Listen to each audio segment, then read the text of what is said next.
ရွှေရွှေလေးရှိပြီးကြံကြောပြင်အောက်ပိုင်းမှာရွှေဝါရောင်လွင်မြင်ကဲသို့အမီးချေသည့်ဝင်းဝါတောက်ပါနေပါတယ်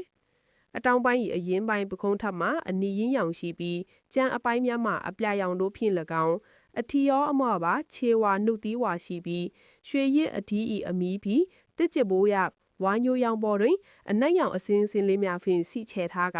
အမီးသည်ကိုလုံးထက်အနှစ်ဆက်အနီးပါရှည်လျားနေသောကြောင့်တခြားရင်းငှက်များနှင့်မတူအယောင်အသွေးဆုံဆုံလင်းလင်းဖြင့်တမှုထူးခြားပေါ်လင်ထင်ရှားလှပသည့်ချစ်စရာကောင်းသောရင်းငှက်တစ်မျိုးဖြစ်ပါရဲ့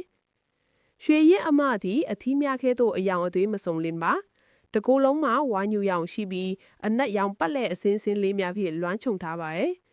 ရွှေရစ်အမတကောင်သည်ရှစ်လုံးမှ12လုံးအထိဥဥတက်ကြပြီးဝက်ချင်21ရက်ကနေ23ရက်အတွင်းသားပေါက်လေးရှိပါတယ်အကောင်ပေါက်လေးများသည်ရစ်အမများနှင့်အယောင်ရှင်တူပါတယ်6လကျော်မှသာအထီးလေးများကအယောင်စကင်ပြောင်းလဲလာပြီးအထီးအမကွဲပြားကလာနှစ်ပြည့်လူရိပ်အရွယ်ရောက်ကြပြီဖြစ်ပါတယ်ကဲအခုတင်ဆက်ပေးလိုက်တာကရွှေရည်ညတ်မျိုးစိတ်လေးရဲ့အကြောင်းဖြစ်ပါတယ်အားလုံးကိုကျေးဇူးတင်ပါတယ်